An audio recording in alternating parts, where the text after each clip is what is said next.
Hello, everyone. Welcome back to the Freight Break, the official flagship podcast of the Broker Carrier Summit and the BCS Freight Network. Thank you for joining us. It is Tuesday afternoon at 1 o'clock Eastern Time, 12 Central, and we are live to talk with the one and only Will Jenkins. Will and I met a couple of years ago at a trade show. I can't remember which one it was, but Will Jenkins is the CEO of Journey, and he has had a journey in the freight world. As we'll talk about that, talk about sales and what drives him. But until we do that, welcome, Will. How you doing today, my friend? I'm great, Dan. Thank you for the invite. Yeah, appreciate you coming on the show here. So, so talk to us about. So I was reading your profile the other day. I did not realize. Did you go to IWU? Did you go to Indiana Wesleyan? I did not go to Indiana Wesleyan. I went to Illinois Wesleyan. Oh, you went to the other Wesleyan University. Man, stop playing with me. Stop playing with me, but thank you. We're neighbors, right? Nonsense, but I appreciate that. Nonsense. The Indiana people we are that neighbor, and we are very proudly that neighbor, though. So hey, look, we love good neighbors, but I went to the Illinois Wesleyan, the right Iowa. Yeah, very cool. And where is that at? Is that in the Chicagoland area? Where's that at? No, it's in Bloomington, Normal. So it is about 2 hours south of Chicago and about 45 minutes north. So probably 40 or 50 miles north of Champaign. Okay. Yeah. Very, very cool. Awesome. Well, give us an overview for those of you who may not know who you are on the show today. Give us a little overview of your journey in the freight world and bring us up to speed on what you're doing. Absolutely. So I started my career in transportation about a year and a half after college. So my first job after college was with Kimberly-Clark Professional in a sales capacity. They make Kleenex and toilet paper and tissue, all that stuff. So I was doing B2B sales with them. I had a couple of friends that I knew really well that were customer-facing sales reps at Coyote, and I interviewed there. This would have been fall of 2013. I took a carrier sales role with them starting in January of 2014. I was on the carrier sales team for 2 years, selling mostly refrigerated freight, and I absolutely loved it. I didn't even know that an industry or a company like Coyote existed. I was just completely floored with how cool it was when I walked in for my interview. And I was like, this place is sick. I have to work here. So that's how I got into freight. 2 years on the carrier side. I loved it. It's super fast paced. I've always been competitive, played football at Illinois Wesleyan. So I loved the competitive nature of what it was to book freight. I was like, this is really cool. And before that, I'd done sales most of my life. So it was interesting on the buying side to be talking to people that wanted what I was selling. And all I had to do was negotiate the right rate and the level of service. Most of my time up to then had been spent with pure cold sales. So I used to sell Cutco kitchen cutlery. That was my first job for 4 years in college. And then when I was selling at Kimberly-Clark, larger multi-million-dollar deals, but no one wanted what I was buying. I was calling people and they're like, dude, pound sand. So when I we have enough toilet paper. Dude, we're fine. Right. Like, please get out of here. So it was really interesting. It hadn't happened yet. So we're not out of toilet paper. Exactly. Yeah. So when I was at Coyote, I'm like, man, this is sick, right? I'm calling drivers and we have all these loads and I'm negotiating capacity and developing relationships. So love that. And then I got recruited internally to move to the customer facing sales side. So most of my experience prior to that was longer term, higher level sales opportunities. And one of my colleagues came to my desk one day and said, hey, I think you should interview for this customer facing sales manager role. I think you do really well. So I interviewed for that, joined the shipper facing sales side, had 8 sales reps that I managed. And then I got recruited externally to Transport America. This was January of 2017. So I was at Coyote for 3 years, went to Transport America as a director of business development, was there for about four months or so. and then reconnected with some old colleagues and had the opportunity to co-found Molo Solutions. Started working on that organization in April of 2017. We launched officially July of 2017, and I spent 6 years helping to build that business. The first 3 years primarily building a lot of our training infrastructure. So I built up our entry-level training for carrier sales reps and onboarding to get them up to speed with systems and things of that nature. Had the opportunity to train the first 200 people we had, which was hectic and a lot of fun. And then I also helped stand up our track and trace team, some preliminary structure for like customer ops and carrier sales. And then in January of 2020, I moved over to the shipper facing sales group, helped scale that team from 10 to 35 sales reps and manage that group through the point that we were acquired by ArcBest. At that point, we did in 2021, 615 million in revenue that year and sold the business. The deal closed November of 21. And then I stayed on for about 18 months after that, continuing to manage our shipper facing sales group. I love training people. I love being in front of customers. That was a lot of fun. So it was really cool to help that team grow and develop. That brought me to May of 23.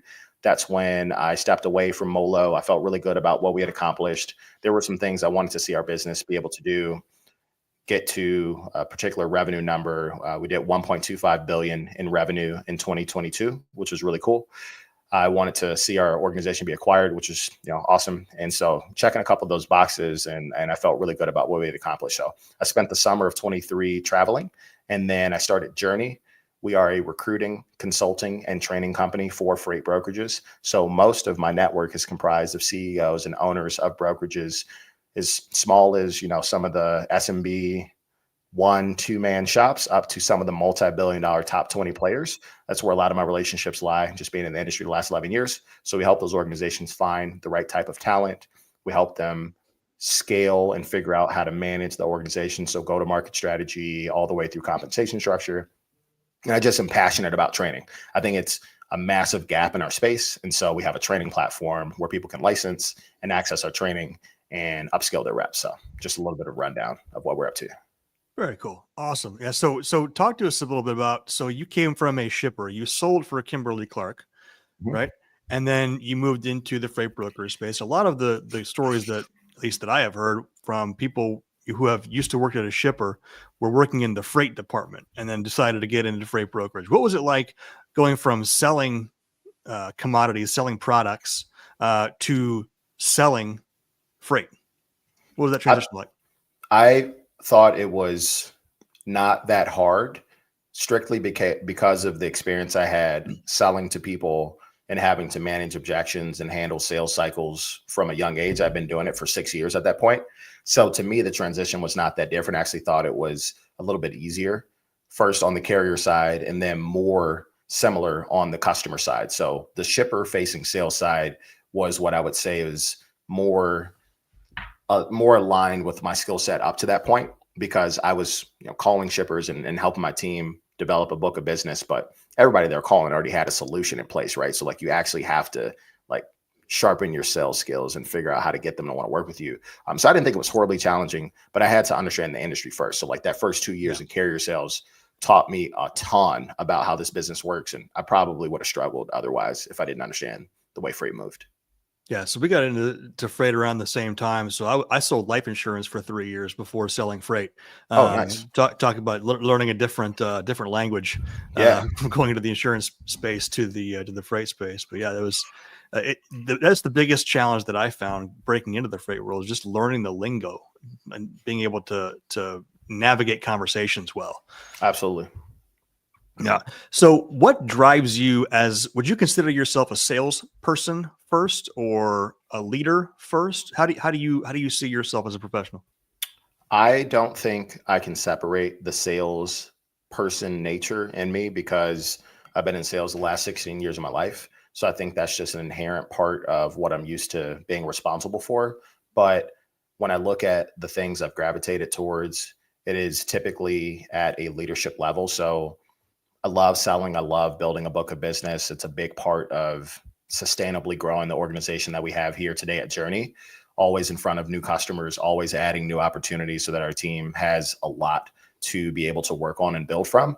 But a lot of what I'm doing is leading, and that is what really engages me. I love being able to help people grow and develop, and I've had a lot of really good support, primarily from my parents, and then from coaches, and then from really good teachers and sales mentors and things of that nature. I wouldn't be here without each of those people across my journey. And so I gravitate more towards leading and developing because I think it's cool to see someone start and then you see that light bulb go off and you're like, oh man, they're like starting to get it. And now their life changes. Fun story. Yesterday, had the opportunity to write the largest commission check that we've had so far in Journey's life for one of our recruiters. And it was so cool because I get a chance to see them grow and develop and use, their resources to create a better life for themselves. But I wouldn't necessarily be able to do that if all I did was sell as an individual contributor for myself. I would rather create this platform and opportunity for my team to go and thrive. So that was really cool. Recent example. Yeah. Very, very cool. Well, if you're just now joining us on LinkedIn, we apologize for the technical difficulties. I think we're back. Are we back, guys, on LinkedIn? Did we go down? Yeah, I think we're back. Very, very cool. Well, it's interesting stories too, because I think a lot of times people get stuck, especially salespeople, right, into what drives them as individuals, what drives them as professionals. How have you seen that change over the course of your career? Obviously, the story you just told about, being able to write the largest commission check in Journey's history, that's a different motivation, I would imagine, than when you first got into sales. Yes. So I've always been very internally motivated and driven. I think that's just an inherent quality of my personality. I've been an athlete my entire life. I went to school on an academic scholarship and I played football. So had I not played football, I was still going to go to the school that I went to at that caliber purely because of academics. And so for me, I think that's just always been part of the competitive nature. I remember being in class and I'm like, well, if an A is the best, or like I have to get an A plus, right? Like if that's what is available to go do. And I don't really know that I can separate that competitive nature. So then it translated really well to sales. Like my first job ever was commission-based 100%. And so I said, hey, if I need to go produce to get paid, I'm willing to do the work to go ahead and make that happen. And so I think that's just been kind of in my nature. A lot of it has to do with athletics. And I'm not the kind of competitive person that really cares what other people are doing. I could care less. I want to compare my success to where I think I can be. And so that's constantly evolving. You set a new baseline or threshold. You've got the opportunity to exceed that. So I just have always been really competitive. I think that helps. Personally, I think that helps me. Yeah, I agree. And there's a lot of people who are in sales who are also very competitively driven. They're athletes, or they're really competitive in the academic sphere. I think competition and the desire to actually win is indispensable Yes, in sales. I Yeah. would agree. So and it's appropriate you're in your freight brokerage then, right? Because freight brokerage is very competitive. We'll call it cutthroat. Freight in general is very cutthroat. Absolutely. So there's a lot of people who are trying to navigate, and it swallows up a lot of people. And I think one of the reasons for that is because brokerages specifically, when you drill it down, they're sales organizations, Yes. right? And in a sales-driven organization, one of the biggest pieces of whether or not that company is going to succeed or fail is training. The right training can make your company. The right training can break your company. Yeah. So talk to us about the change from salesperson will to sales trainer will, and how that transition happened, and what kind of what I guess what are some of the most overlooked pieces of sales training that organizations miss? Yeah. So my first exposure to sales training was at 18 while I was selling Cutco. So I sold quite a lot of Cutco in my first summer, and that gave me the opportunity to be a manager in the office I was in. And that taught me how to create systems and programs that help people understand concepts. That then translated to some of what I did at Kimberly Clark, which then translated to my sales management role at Coyote. And so I remember coming in and looking at the infrastructure we had for training carrier-facing sales reps, and then the infrastructure we had for training customer-facing sales reps. And after they got their initial training, at that point, it was up to their manager to create the right next steps for that person to continue to develop. And so for me, I thought, okay, well, if I were new to this and I wanted to understand how to go from, 0 loads to 10 and 10 loads to 50 and 50 to 100 and hit all these different milestones and gross margin and add new logos, what concepts do I need to understand to be able to convey that to shippers and then win business, right? And so, okay, cool. Well, how do I prospect? What types of customers are good customers? What should a good email look like? How do I feel comfortable handling objections? What's it look like to price freight? How do I actually run a live face-to-face sales meeting? What in the world do I do in Which a is QBR? different than over the phone. It's extremely different. It's so different, right? So start going through these things. And I did a lot of that stuff personally before. It's funny. I started January of 2016 managing 8 sales reps, but they were in training for the month of January. They didn't get to me till February. So for the month of January, I was sitting down with all these veteran sales leaders, every sales manager at Coyote, all these different department leaders, just learning so that then we could figure out how to step by step keep these sellers progressing their skill set. And so through that exposure, I don't know, like there's only been short stints in my career where I've been primarily a trainer. There's always another element to it. But to me, I think it's just continuous education. My day-to-day is to go add more loads to the load board as a sales rep, right? I got to go find more shippers to work with. Cool. I'm managing my day-to-day, and there should be something slotted in there that's continuous development. 30 minutes a day on some skill. But to help people get to where you want to be, you need to figure out what skills they need to become proficient at. And then once you know which ones they're already good at, which ones they need to elevate, which ones they need to continue to sharpen. So that was a lot of the kind of sales methodology and training stuff that I've been able to work through in my career. And what do you think is, if you had a top 3 or a top 5 characteristics of a successful salesperson, what would make up those characteristics for you? I think persistence is important. I mentioned that one because I've worked with a lot of sales reps that I think many of us would probably see in a sales capacity and go, that person's probably not very good, right? They might not be the most articulate. Maybe they're not the most well-spoken in different conversations, but they're extremely persistent, right? So their ability to stay in front of opportunities long enough to get that to convert really, really helps them. So that would be number one. The second would be coachability. So if you're starting at 0 and you don't know anything about this industry, you've never built a book of business, you need to be coachable. You need to be able to take feedback and understand how to grow and develop, because the chapter 1 is not the same as chapter 100. And when you're brand new and a rookie in the game, you need to be able to take feedback and use that actionably. Yeah. The third would be, this one is way more nuanced, but I think it's the ability to write well.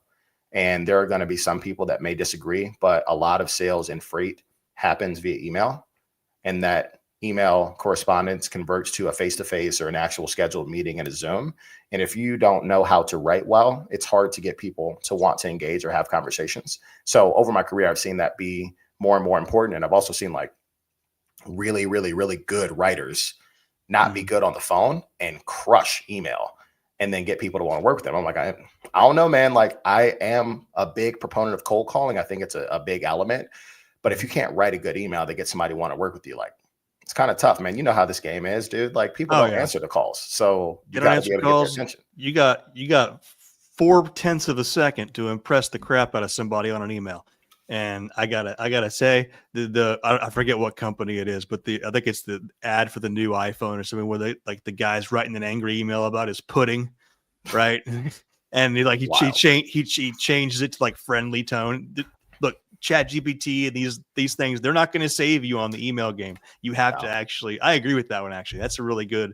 It is nuanced because it speaks to a specific element of communication that people, honestly, we're losing that in a lot of ways with the tools that we have with like ChatGPT and being able to AI emails. So that was really good. I appreciated that one. Totally. I think the fourth is the ability to tell a story.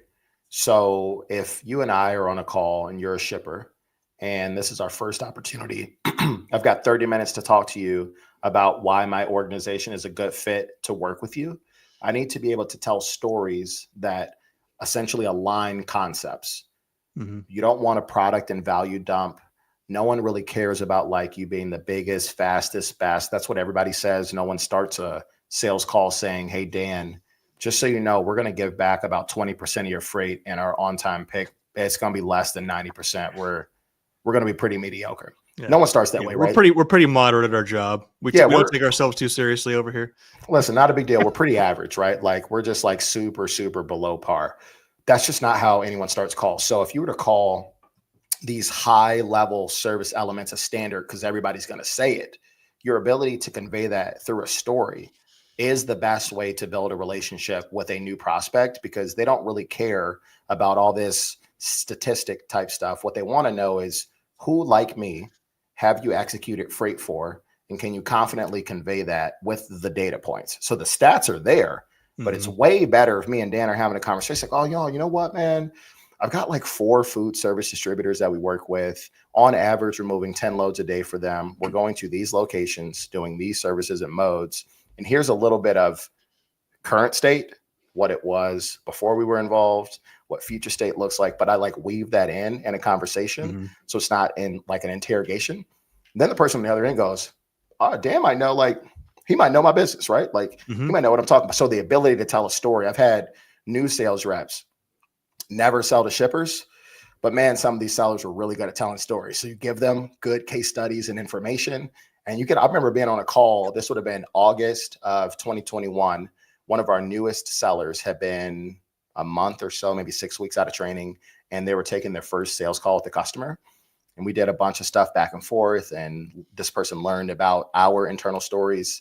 And I hear them just riffing with the customer back and forth. We do this, we do that. They're asking questions in between. And I'm like, kind of sounds like you know what you're talking about. You certainly don't, but that's okay. Yeah, you're like comfortable. You're getting comfortable with it, but could tell a good story. So I think the fourth element is the ability to tell a story. Yeah, I agree with that. Stories over stats, right? Stories are how we've communicated as people for millennia. And so if you want to, because what do the stories do? They keep people engaged. Like you don't walk up to somebody on the street, right? And be like, hey, you want to hear my stats? No, that's freaking creepy, dude. You can go away. Weird. Yeah. It's weird. But so often the salespeople come across like that. The first conversation they have with a prospect, and they're just dropping stats on them like they're supposed to care. Right? Yeah, it's weird. Yeah, it's weird. So anyway, so you were on the carrier sales side for a couple of years, right? So I loved it. Yeah. Talk to me about that. Cause I started out on the customer sales side. Yeah. Which I guess the organization that I was at, we kind of did both, right? So, so carrier sales and customer sales, but right now, with the Broker Carrier Summit, obviously we're oriented toward bridging the gap between brokers and carriers. So talk to us about, your time as a carrier sales rep, and, you said you loved it. Why'd you love it? So there was something really, really cool about the buzz and excitement of being on the phone and being on the floor on the carrier sales team when I started at Coyote that just like got me excited because it was so cool. So many people working really hard, making good money, developing cool relationships. So that first element of it was exciting to me. The second part of it was I was convinced, and this is also true, that if I was willing to do the work, I would be compensated for the work that I did at a very, very high level. And it played out that way. So I went through a really comprehensive 1-month training, and I was ready to go. Like I would show up, training started at 8. I would be at the office at 6:45. I would sit with the top carrier sales reps every day for the full month, just take notes, listen to their calls, because I wanted to reduce my learning curve, because I wanted to make commission as soon as they let me out of training. In the first month, I was out of the floor. I made commission because I understood the way the brokerage model worked. I understood how to go procure capacity, develop those relationships. And I knew if I made enough calls and developed enough relationships across lanes that we had density in, that I would be able to make money. It was more about front loading the work than it was if it was going to like work out. I love that, right? Like you do the work, you get paid. And I was like, yeah, let me know when I can start calling carriers because I'm ready to go. So that was just like exciting and fun to me. Yeah. How was it in the early days developing those relationships with carriers? I know the relationship between brokers and carriers is tense, always has been, and carrier sales is kind of like for the brokers, that's right in the middle of that tension. How did you navigate that? And what were some of the best ways in which you were able to build relationships with carriers? I don't think it's tense. I think it's tense if you make it tense. It was never tense for me, and I booked a lot of Mm. freight. I have maybe a handful of conversations I can remember being in where I was like, all right, this is like not super enjoyable. So neither party is going to win. Like we're both going to hate how this works. But that's just like my sales style. I want this to be like mutually beneficial. I'm not really interested in setting myself or you as a carrier partner up for failure. And like, if that means that I don't book this load, then like, please, you can go book somebody else. Like it's all good. Not a big deal. So I didn't find it to be super tense, but I think that helped me develop relationships with carriers early on. And also I sat between some really, really, really good high level carrier sellers that have been in the game for a while. And so I got to hear their conversations and then ask questions to say, okay, if I want to be one of the top sellers on the floor, what type of carrier relationships do I need to have? So I managed freight on this carrier group. We were managing inbound refrigerated freight to the Southeast.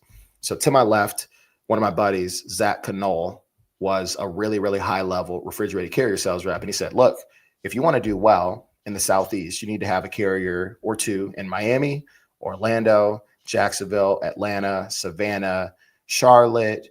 Started naming all these large major metros that we had freight inbound to. So immediately I started developing relationships with carriers that no one else had tagged or new partners that we could work with in those areas, so that as soon as we got inbound freight to those areas, I knew exactly who to call and exactly who to build relationships with. So way more long-term.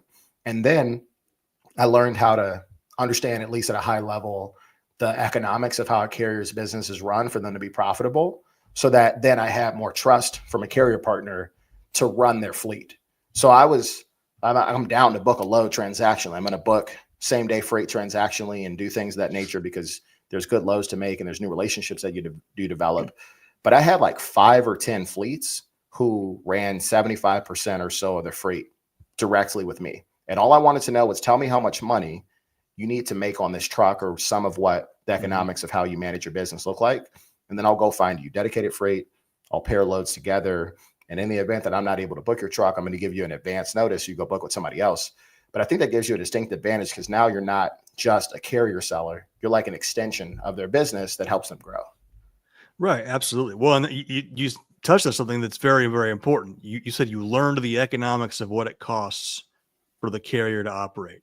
From being in the space for as long as you have, that's one of the biggest sticking points between brokers and carriers, that carriers, rightly or wrongly, assume or think that brokers don't know what it takes, don't know what it costs to run a trucking company. In many cases, they're right, because many Correct. brokers don't take the time Yes. to do that. But how did you go about finding out the economics of your carriers? Yeah. It can't be as simple as you asked them. It is right? that simple. Right. That's it.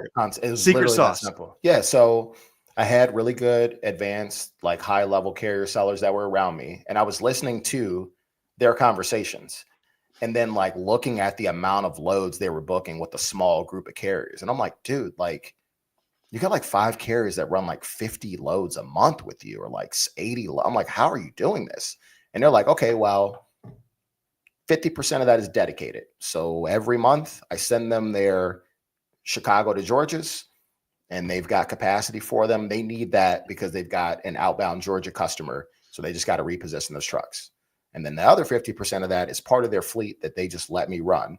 But I'm listening to them go, okay, how much money does Frank need to make this week? I told him that he was going to make X per mile, so it's got to be over this. And I'm like, oh, that's interesting. So I start talking to my carriers that way. I'm like, oh, okay, like I'm gonna pair a couple loads together for you. When do you need to be home? Cool, I need to be home by this date, and I need to make above this for it to make sense. Cool. At that point, they go, I don't really care where you send me. It took a while to develop that relationship, but they're like, I don't care where you send me. I won't go to these places, but as long as I get above this amount and I feel that this is fair and it's like a good fit for myself and my drivers, like, please book it. And so it was actually as simple as asking, how much do you need to, like, what does it cost? My insurance is this, gas is this, I pay my driver this. So if you, for this driver, am above this, I don't really care. Like, find me good freight I can make money on. And I had that across a very large, primarily backhaul refrigerated carrier, a small, not small, they're probably like a 50 truck operation out of Florida, another like 10 truck operation out of Florida, and then 2 or 3 owner ops. So like I was booking tons of freight with them and then transactional with some other people. Yeah, I remember that some of the most easy times for me as a broker and the most enjoyable times were when I had 2 carriers that ran 75% of my freight.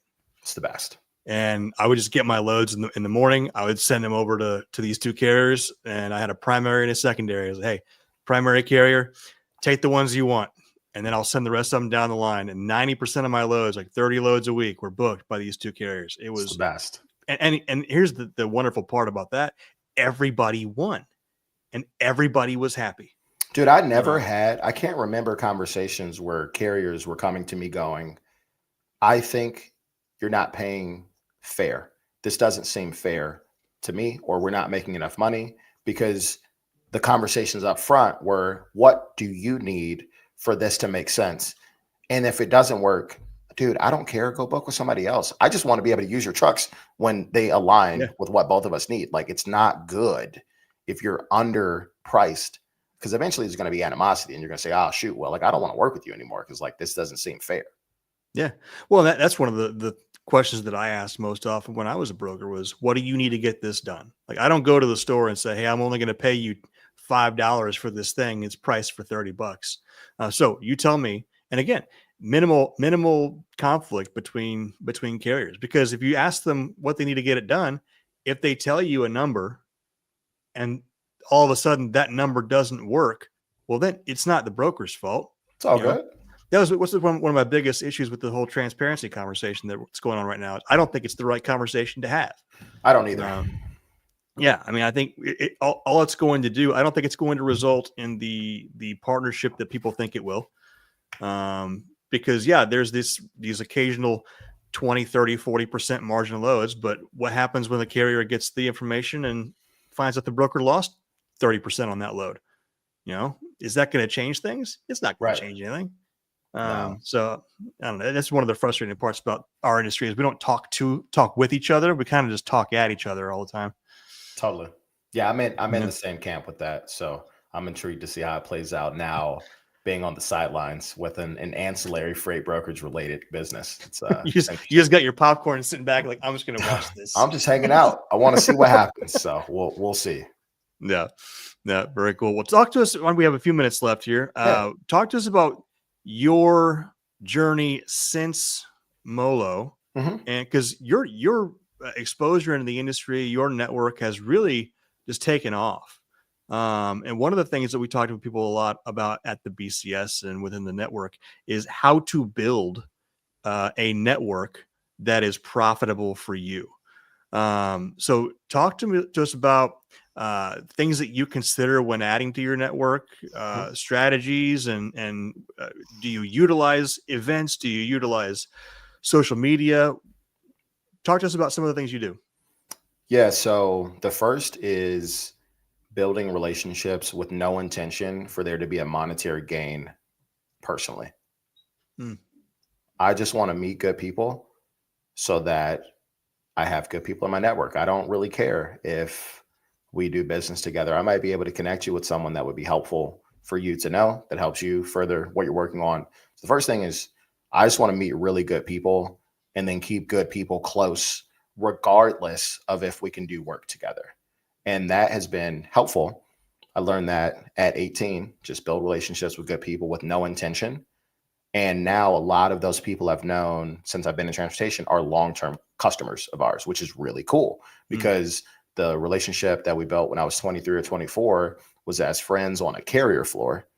And now they're a CEO or a C-suite executive at a large organization.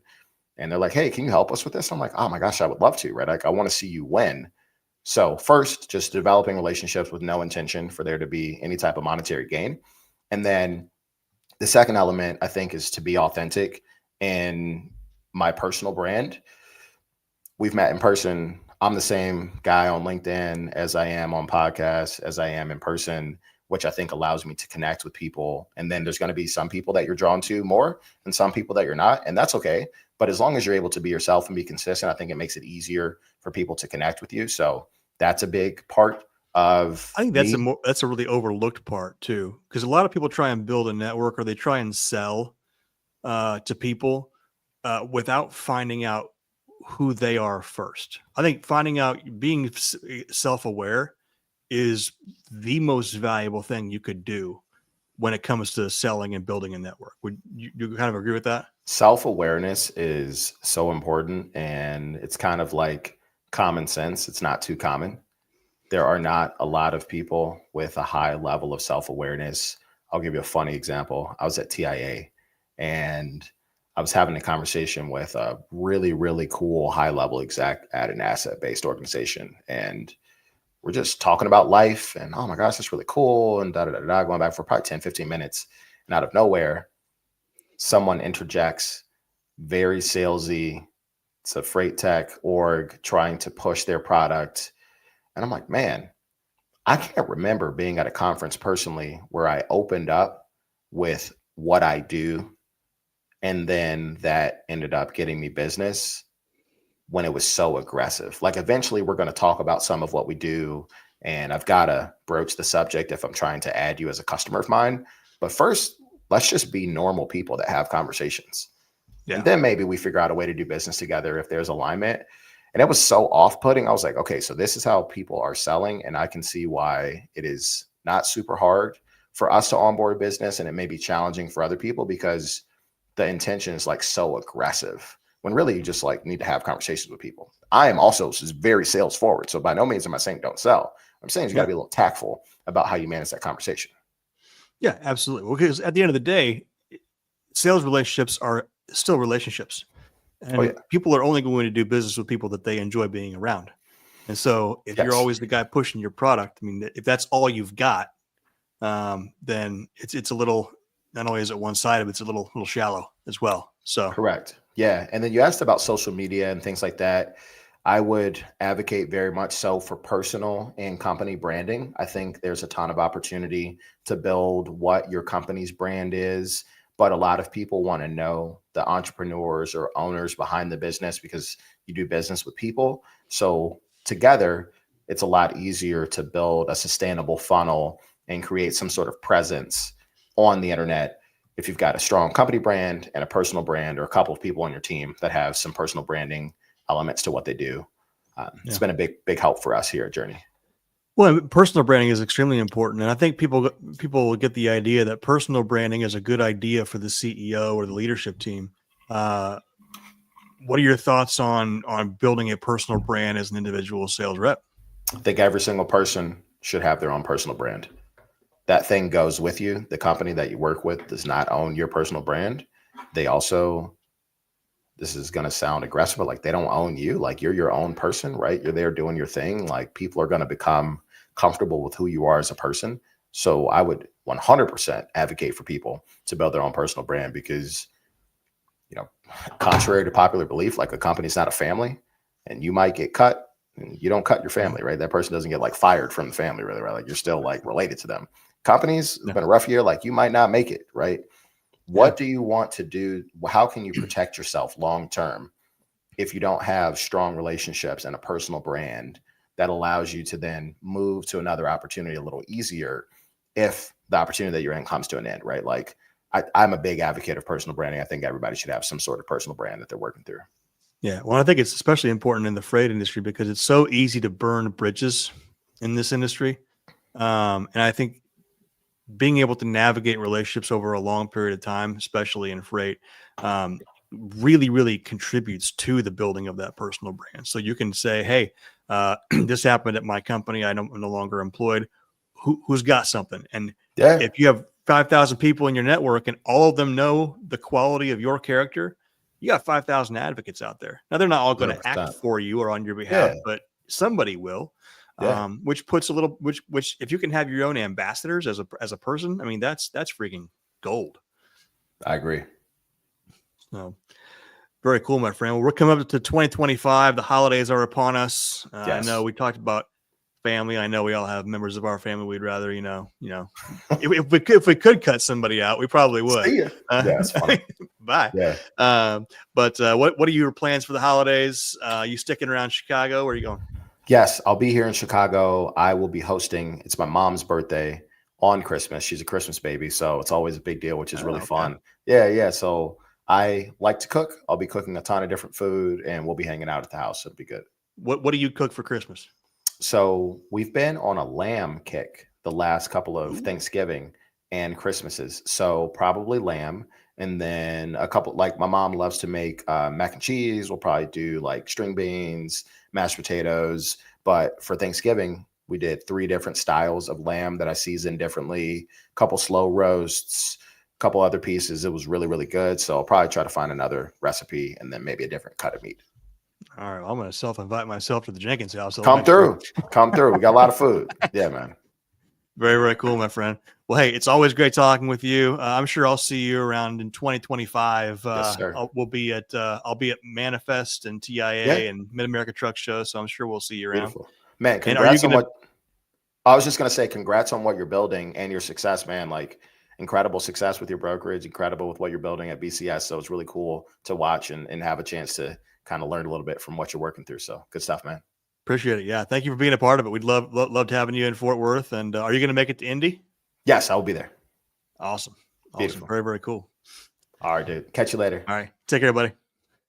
All right. Thank you very much, everyone. Once again, you can learn more about the Broker Carrier Summit and the BCS Freight Network at brokercarriersummit.com. Next week, we're going to have Ryan Mize from Sethmar Transportation on with us. He's a good friend of mine out of the Kansas City area. We met in the Broker Carrier Summit in Kansas City just a few months ago. And then we're going to take a couple weeks off for the holidays so we can all spend some time with our families. Nobody wants to hear from me around the Christmas and New Year's season. So we'll take a couple weeks off and we will see you guys again after that in January. In the meantime, take care and I will see you guys in Indianapolis.